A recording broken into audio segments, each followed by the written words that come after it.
Hello students, कैसे हैं आप सब।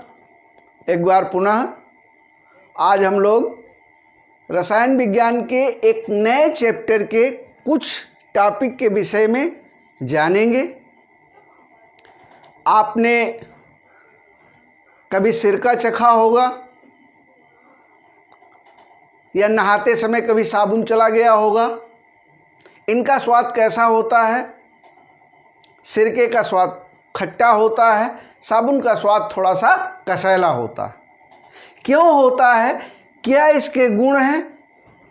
इन सभी को आज हम चर्चा करेंगे इन सब के विषय में। और लेकिन इससे पहले चैनल को सब्सक्राइब करना आवश्यक है। चैनल को यदि नहीं सब्सक्राइब किए हैं तो सब्सक्राइब कर लें और बेल आइकन को दबा दें, जिससे जब भी हम वीडियो डालें तो उसकी सूचना तुरंत ही आपको मिल जाए।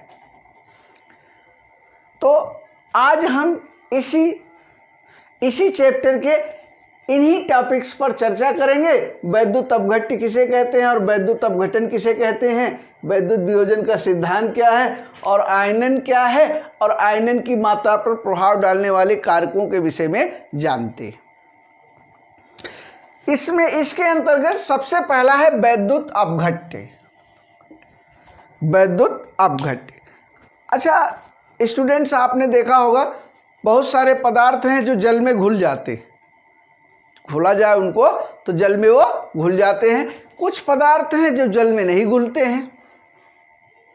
कुछ पदार्थ हैं जो जल में नहीं घुलते हैं। कुछ पदार्थ हैं जो जल में घुल जाते हैं। तो हम कैसे जानेंगे कि कौन सा पदार्थ वैद्युत अपघट्य है, कौन सा पदार्थ वैद्युत अपघट्य नहीं है? देखिए, प्रत्येक पदार्थ दो प्रकार के आयनों से मिलकर के बना है। इसको आप कक्षा 9 में पढ़े होंगे, धन आयन और ऋण आयन। प्रत्येक यौगिक दो प्रकार के आयनों से मिलकर के बना होता है, धन आयन और ऋण आयन। तो जो वैद्युत अपघट्य पदार्थ हैं, ऐसे पदार्थ जिनके जलीय विलयन में, जिनको जल में घोला जाए, ऐसे पदार्थ जिनको जल में घोला जाए और जल में घोलने के बाद उनमें वैद्युत धारा का प्रवाह हो सके। एक फैक्ट है, जान लीजिए, जो शुद्ध जल होगा, जो अशुद्ध जल होगा, उससे होकर कभी भी वैद्युत का प्रवाह नहीं होता। यानी यदि उसमें वैद्युत को डाल दिया जाए, वैद्युत का करंट आ जाए, तो आपको करंट नहीं लगेगा। क्यों नहीं लगेगा?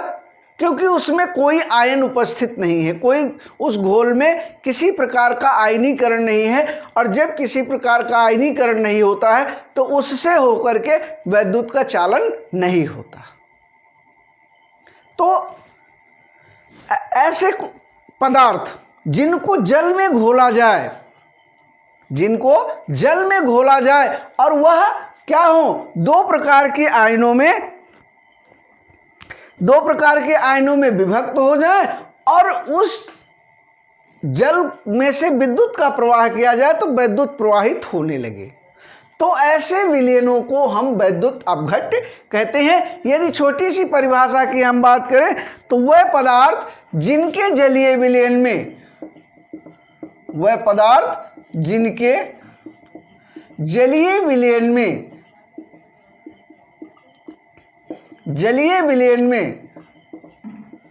वह पदार्थ जिनके जलीय विलयन में विद्युत प्रवाहित की जा सके, जिनके जलीय विलयन में विद्युत प्रवाहित की जा सके, विद्युत प्रवाहित की जा सके, यानी उनको जल में घोला जाए और उनमें से विद्युत का प्रवाह हो जाए, तो ऐसे पदार्थों को, ये पदार्थ क्या कहलाते हैं? वैद्युत अपघट्य पदार्थ कहलाते हैं। क्या कहलाते हैं? वैद्युत अपघट्य पदार्थ। कौन से पदार्थ? वह पदार्थ जिनके जलीय विलयन में से विद्युत का प्रवाह हो सके, विद्युत को प्रवाहित किया जा सके, उनको हम क्या कहते हैं? वैद्युत अपघट्य कहते हैं। या अंग्रेजी में इसको क्या कहते हैं? इलेक्ट्रोलाइट्स। इलेक्ट्रोलाइट्स, इंग्लिश इसकी है इलेक्ट्रोलाइट्स। इनको हम इलेक्ट्रोलाइट्स भी कहते हैं। दूसरा है वैद्युत अपघटन यानी जिनमें ऐसे पदार्थ ऐसे विद्युत अपघट्य जिनके जलीय विलयन में, ऐसे लिख लेते हैं थोड़ा सा, ऐसे विद्युत अपघट्य पदार्थ, ऐसे विद्युत अपघट्य पदार्थ जिनमें विद्युत प्रवाहित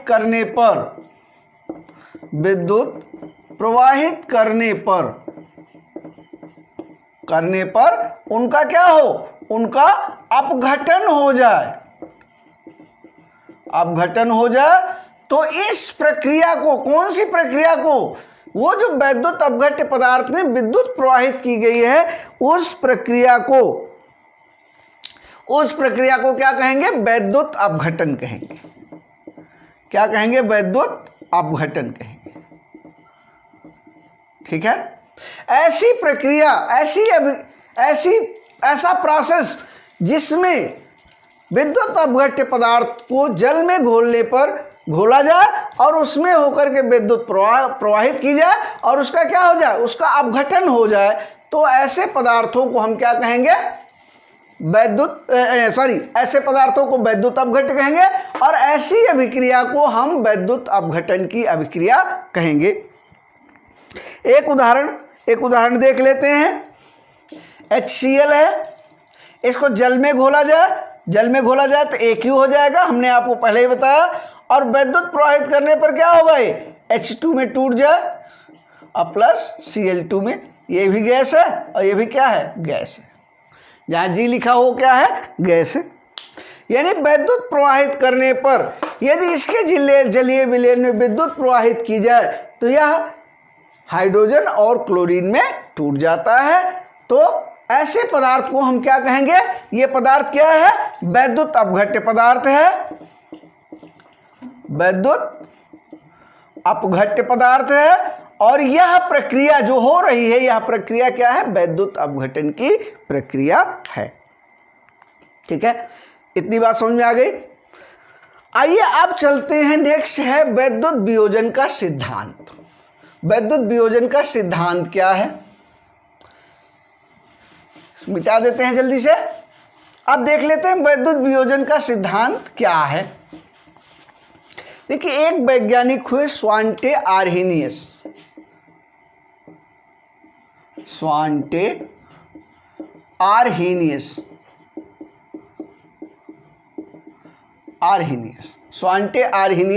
इन्होंने क्या किया, इन्होंने 1887 में एक सिद्धांत प्रस्तुत किया, वैद्युत अपघट्य के संबंध में एक सिद्धांत प्रस्तुत किया जिसको वैद्युत वियोजन का सिद्धांत कहते हैं। ठीक है, वैद्युत अपघट्य की क्रिया और वैद्युत अपघट्य के गुणों को, वैद्युत अपघट्य पदार्थ के गुणों को और वैद्युत अपघटन की क्रिया को स्पष्ट करने के लिए इन्होंने एक सिद्धांत का प्रतिपादन किया जिसको क्या कहते हैं, वैद्युत वियोजन का सिद्धांत कहते हैं।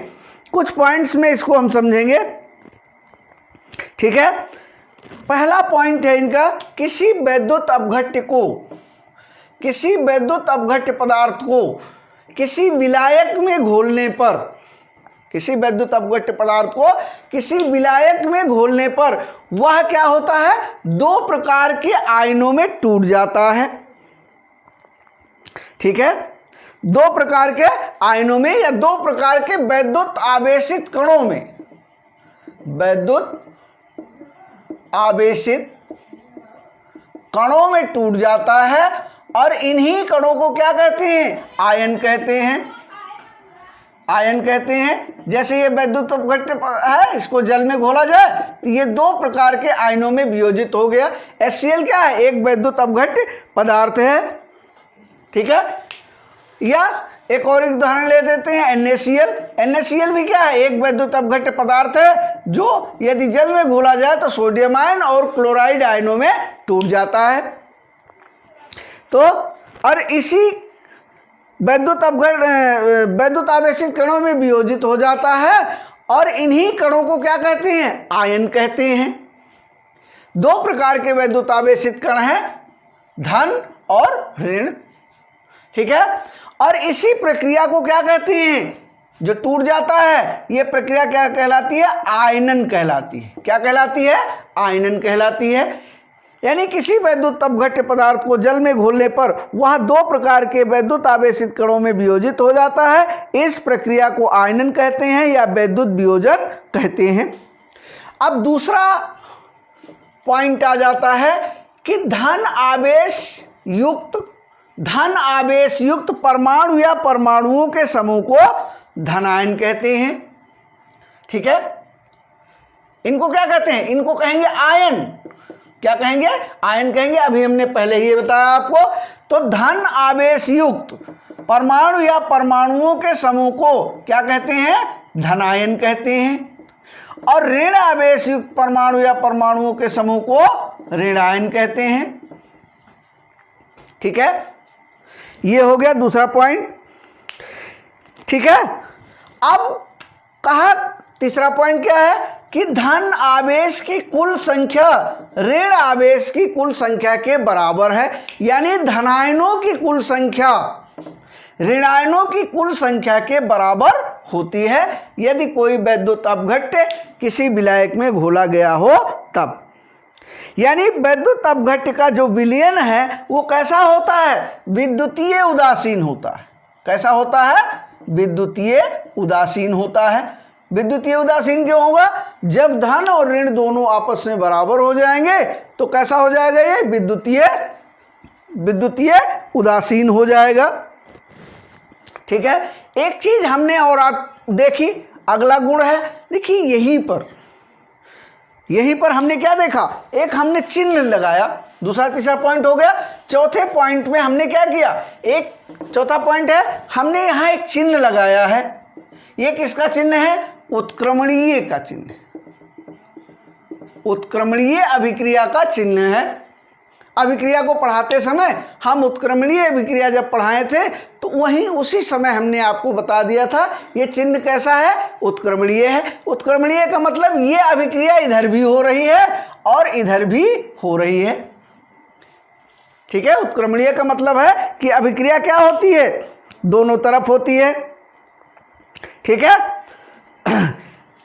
यानी इसमें क्या है, ये इधर हुए, सबसे पहले इधर शुरू होती है। जब ये कुछ आयन टूट जाते हैं तो ये दोनों मिलकर के फिर ये बना लेते हैं। या NaCl है, पहले क्या हुआ, सोडियम आयन और क्लोराइड आयन वियोजित हुआ, उसके बाद फिर क्या हुआ है, दोनों आयन मिलकर के NaCl फिर से बना लिए। यानी थोड़े समय के पश्चात क्या होती है, इन दोनों के मध्य साम्यावस्था स्थापित हो जाती है। किसके मध्य, सोडियम क्लोराइड और Na आयन और Cl आयनों के मध्य टूटने के मध्य एक साम्यावस्था स्थापित हो जाती है। ठीक है, एक उदाहरण और लें, यदि AB मान लीजिए क्या है, AB कोई वैद्युत अपघट्य है तो ये A आयन और B आयन में क्या हुआ, टूट गया। ठीक है, A आयन B आयन में टूट गया। अब साम्यावस्था पर क्या होगा, साम्यावस्था पर कंसंट्रेशन ऑफ, साम्यावस्था पर क्या होगा, कंसंट्रेशन ऑफ A आयन, ठीक है, concentration of A ion into concentration of B ion upon concentration of AB is equal to K। ठीक है, साम्यावस्था पर क्या होगा, ये ब्रैकेट का निशान क्या है, सांद्रता का निशान है, कंसंट्रेशन का निशान है। तो साम्यावस्था पर A आयन की सांद्रता गुणे B आयन की सांद्रता और AB आयनों की सांद्रता का अनुपात क्या होगा, एक स्थिरांक होगा। यानी ये दोनों यदि कम होंगे तो ये बढ़ जाएगा, ये बढ़ जाएगा तो ये कम हो जाएगा तो ये दोनों बढ़ जाएंगे। यानी साम्यावस्था जब स्थापित होगी तो दोनों की सांद्रताएं क्या है, दोनों की सांद्रताओं के गुणनफल का अनुपात क्या है, का अनुपात एक स्थिरांक होगा। ठीक है, इस स्थिरांक को क्या कहेंगे, आयनन स्थिरांक, आयनन स्थिरांक कहेंगे, या इसको हम वियोजन स्थिरांक भी कह सकते हैं। क्या कह सकते हैं, वियोजन स्थिरांक। या आयनन स्थिरांक, ठीक है, आयनन स्थिरांक या वियोजन स्थिरांक कहते हैं। हमने आपको इसको बता ही दिया कि ये क्या है, ये साम्यावस्था पर ए आयन की सांद्रता है, ए की सांद्रता है, ए आयन की सांद्रता है कब, साम्यावस्था पर। ऐसे ही बी क्या है, बी क्या है, बी भी साम्यावस्था पर बी आयन की सांद्रता है। ठीक है, अब अगला पॉइंट लेते हैं, पॉइंट नंबर 5, मिटा दें इसको। पॉइंट नंबर 5, पॉइंट नंबर 5 क्या कहता है कि कोई भी वैद्युत अपघट्य पूर्ण रूप से अपने आयनों में आयनित नहीं होता। इसी को हम मान के चलते हैं, यही एक इक्वेशन है, इसको मान के चलते हैं कि कोई भी, अगला पॉइंट क्या कहता है, कोई भी वैद्युत अपघट्य पूर्ण रूप से आयनित नहीं होता है, 100% ही आयनित होता है। यानी क्या होता है, वह कम आयनित होता है। ठीक है, जो आयनित होता है, जितना आयनित होता है, मान लीजिए ए बी क्या है, 100 अणु लिए गए हैं, और आयनित कितने हो रहे हैं, इसमें से 90 आयनित हो रहे हैं। तो इसकी ये जो आयनन की मात्रा होगी, आयनन की मात्रा बराबर क्या हो जाएगा, आयनन की मात्रा होगी क्या, आयनन की मात्रा होगी कौन सी, जो अपने आयनों के रूप में वियोजित हो जा रहा है। जितना वियोजित हो जा रहा है वही उसकी क्या है, आयनन की मात्रा होगी। एक फार्मूला है, आयनों में वियोजित अणुओं की संख्या, आयनन की मात्रा बराबर आयनों में वियोजित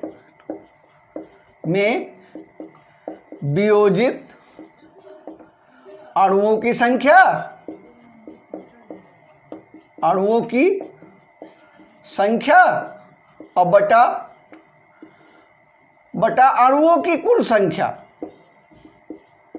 अणुओं की कुल संख्या। ठीक है, आयनन की मात्रा बराबर आयनों में वियोजित अणुओं की संख्या बटे अणुओं की कुल संख्या। अब मान लीजिए इसके 100 अणु हमने लिए, किसके, ए बी के कितने लिए हमने, 100 अणु लिए, और ये क्या हो गया, 100 अणु है, साम्यावस्था पर इसके 90 अणु आयनित हो जाते हैं, साम्यावस्था पर। अब पुनः इसको ढंग से लिख देते हैं,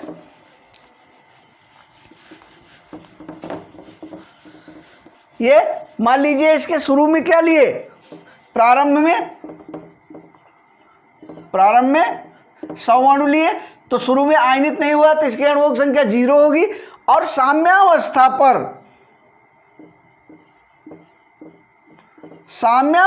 पर इसके अणु आयनित कितने हो गए, साम्यावस्था पर अणुओं आयनों की संख्या क्या हो गई,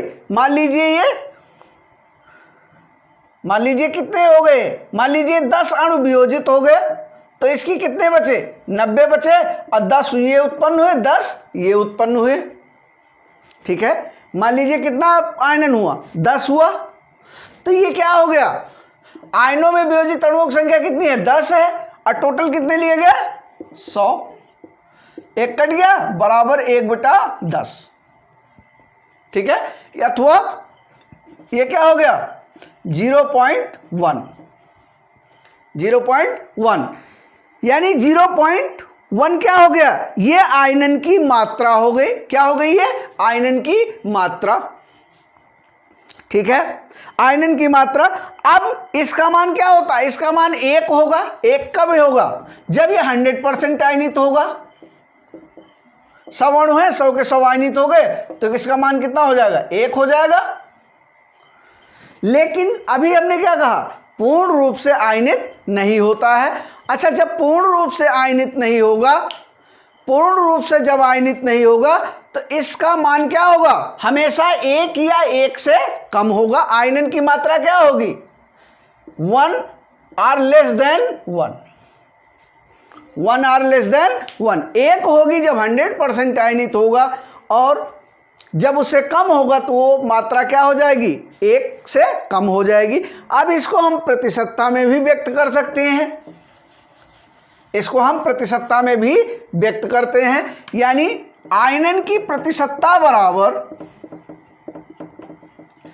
आयनन की प्रतिशतता बराबर आयनन की मात्रा, आयनन की मात्रा और गुणे 100, आयनन की मात्रा गुणे 100%। ठीक है, बात समझ आएगी नहीं, ये हो गया 100%। अब आयनन की मात्रा कितनी आई, 0.1 आ गई। अब इसको 100 से भाग कर दो तो कितना हो गया, 10%। कितना हो गया, 10%। यानी ये कितने परसेंट आयनित हुआ, 10% आयनित हुआ। यानी जिसकी आयनन की मात्रा 0.1 है वो कितना आयनित हुआ, 10% आयनित हुआ। ठीक है। अच्छा, एक चीज और, वैद्युत चालकता। अगला पॉइंट क्या है, वैद्युत चालकता। वैद्युत चालकता, वैद्युत चालकता किस पर निर्भर करती है, आयनन पर निर्भर करती है। ठीक है, आयनन पर निर्भर करती है। यदि आयनों की मात्रा अधिक है तो वैद्युत चालकता भी क्या होगी, ये अधिक है तो वैद्युत चालकता भी क्या हो जाएगी, वैद्युत चालकता भी अधिक हो जाएगी। ठीक है, यदि किसी विलयन में आयनों की संख्या अधिक है तो उस विलयन में वैद्युत चालकता भी क्या होगी, अधिक होगी। तो ये भी क्या हो जाएगी, वैद्युत चालकता भी, ये भी अधिक हो जाएगी। और यदि आयनों की संख्या कम है या आवेश की मात्रा कम है तो क्या हो जाएगी, इसका मान भी जो है क्या होगा, कम हो जाएगा। ये हो गया। अब आइए हम देख लेते हैं आयनन की मात्रा पर प्रभाव डालने वाले कारक। आयनन की मात्रा समझ गए ना, तो आयनन की मात्रा पर प्रभाव डालने वाले कारक, आयनन कब कम होगा या कब अधिक होगा। ठीक है, सबसे पहला है वैद्युत अपघट्य की प्रकृति। यानी यदि वैद्युत अपघट्य, पहला है यदि वैद्युत अपघट्य प्रबल होगा, प्रबल वैद्युत अपघट्य होगा यानी आयनन अधिक होगा। प्रबल होगा तो क्या होगा, आयनन अधिक होगा। और दुर्बल होगा तो आयनन क्या होगा, आयनन कम होगा, आयनन कम होगा। यदि प्रबल वैद्युत अपघट्य है तो आयनन अधिक होगा, दुर्बल वैद्युत अपघट्य है तो आयनन कम होगा। उदाहरण ले लेते हैं हम, NaCl, HNO3, ठीक है, और H2SO4, तो ये सभी क्या हैं, ये सभी प्रबल हैं, तो इनका आयनन जो है वो अधिक होगा। ठीक है, NaOH है, KOH है, इस तरह से अनेक हैं, KOH है, NaOH है, ठीक है, CH3, COONA है। तो ये सब क्या है, ये सब इनका, ये सब प्रबल हैं, और जो प्रबल वैद्युत अपघट्य हैं उनका आयनन भी अधिक होगा। जो दुर्बल हैं उनका आयनन कम होगा। दुर्बल कौन से हैं, HCN क्या है, एक दुर्बल वैद्युत अपघट्य है, इसका आयनन भी कम होगा। ठीक है, H2S है, H2S है, ठीक है, तो ये सभी क्या हैं, ये सभी दुर्बल हैं। CH3, COOH है, ठीक है, तो ये सभी क्या हैं, ये सभी दुर्बल हैं, और दुर्बल होने के कारण इनका आयनन कम होगा। यानी वैद्युत अपघट्य की प्रकृति यदि दुर्बल है तो उसका आयनन कम होगा, और यदि प्रबल है तो उसका आयनन अधिक होगा। दूसरा आ जाता है विलायक की प्रकृति। यदि विलायक यूनिवर्सल होगा, यूनिवर्सल विलायक होगा तो आयनन अधिक होगा। ठीक है, यानी यदि जल है तो जल में मैक्सिमम वैद्युत अपघट्य जल में जो है वो घुल जाते हैं। तो विलायक यदि सही है, ठीक है, यदि विलायक क्या है, विलायक जो है, विलायक ठीक है तो आयनन भी अधिक होगा, और विलायक यदि कमजोर है तो आयनन भी कमजोर हो जाएगा। ठीक है। विलायक की प्रकृति भी आयनन की मात्रा को प्रभावित करती है। जैसे जल है, उसमें देखिए चीनी भी घुल जाएगी, नमक भी घुल जाएगा। ठीक है, काफ़ी सारे पदार्थ घुल जाएंगे। लेकिन यही पेट्रोलियम ले लिया जाए, पेट्रोलियम, तो पेट्रोलियम में चीनी और नमक दोनों नहीं घुलते। या वनस्पति तेल ले लिया जाए, वनस्पति तेल, उसमें आप नमक डाल दीजिए तो वो घुलेगा नहीं। क्यों? क्योंकि यह यूनिवर्सल विलायक नहीं है, अच्छे विलायक नहीं है, अतः इनमें आयनन जो है वो कम होगा। तीसरा है विलायक विलयन का सांद्रण। विलयन का सांद्रण, यदि विलयन की सांद्रता अधिक है तो आयनन कम होगा। ठीक है, विलयन की सांद्रता अधिक है तो आयनन कम होगा, और विलयन की सांद्रता क्या है? कम है, तो आयनन जो है वो बढ़ जाएगा, आयनन बढ़ जाएगा। ठीक है, इसको ऐसे समझ लेते हैं, इसका उदाहरण नहीं है, लेकिन ऐसे समझ लो कि जैसे यदि चीनी किसी उसमें 1 लीटर जल में 100 ग्राम चीनी घोलो तो आराम से घुल जाएगी, 200 ग्राम घोलो तब भी घुल जाएगी। लेकिन 1 लीटर पानी में 500 ग्राम चीनी घोलिए तो क्या करना पड़ेगा? उसको ज़्यादा देर तक घोलना होगा। यानी अब चीनी की मात्रा क्या है उसमें, पानी में ज़्यादा हो गई। अब जब ज़्यादा हो गई तो वो घुलना कम हो गया। इसका उदाहरण नहीं है, लेकिन इसको ऐसे ही समझ सकते हैं हम कि यदि सांद्रता अधिक है तो आयनन कम होगा, और सांद्रता कम है तो आयनन बढ़ जाएगा। दूसरा है ताप। नेक्स्ट है इसका ताप।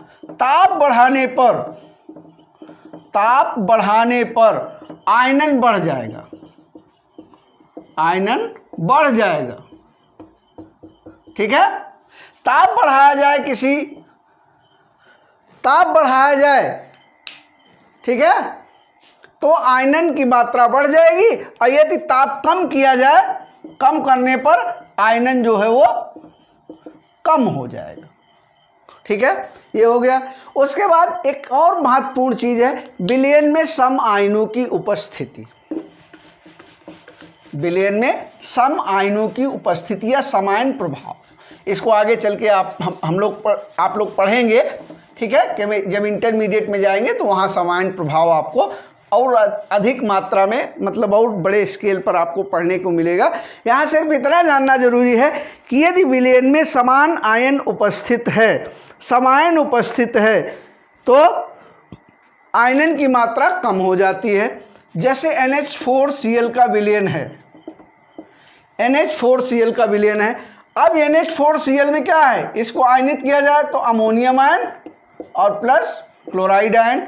लेकिन यदि इसमें NH4OH मिला दिया जाए, सोडियम हाइड्रोक्साइड मिला दी जाए, तो ये क्या हो जाएगा? ये अमोनियम आयन और प्लस OH आयन। यानी ये और ये क्या है? समान आयन है। क्या है? ये सम आयन है। और ये इफेक्ट डालते हैं, यदि किसी विलयन में समायनों की अधिकता है, समायन अधिक हैं, तो उसका आयनन कम हो जाएगा, उसका आयनन कम हो जाएगा। ठीक है, उसका आयनन क्या होगा? कम हो जाएगा। तो समायन भी जो है वो विलयन के समायन भी जो है वो आयनन की मात्रा को प्रभावित करती हैं। इससे भी आयनन की मात्रा कम हो जाती है। ठीक है कि नहीं? चलिए, आज हमने आपको इतना बताया। अगले के वीडियो में जल के आयनिक गुणनफल से pH मान तक चर्चा होगी। आज इस वीडियो को हम यहीं समाप्त कर रहे हैं, और इसको आप ध्यान लगा के पढ़िए, ध्यान से समझिए। जो नहीं समझ में आए उसको हमारे व्हाट्सएप नंबर से डिस्क्रिप्शन में दिया हुआ है, उसको आप वहाँ से व्हाट्सएप करके पूछ सकते हैं। आपकी समस्या का समाधान करा दिया जाएगा। बाकी पढ़ना आपको है।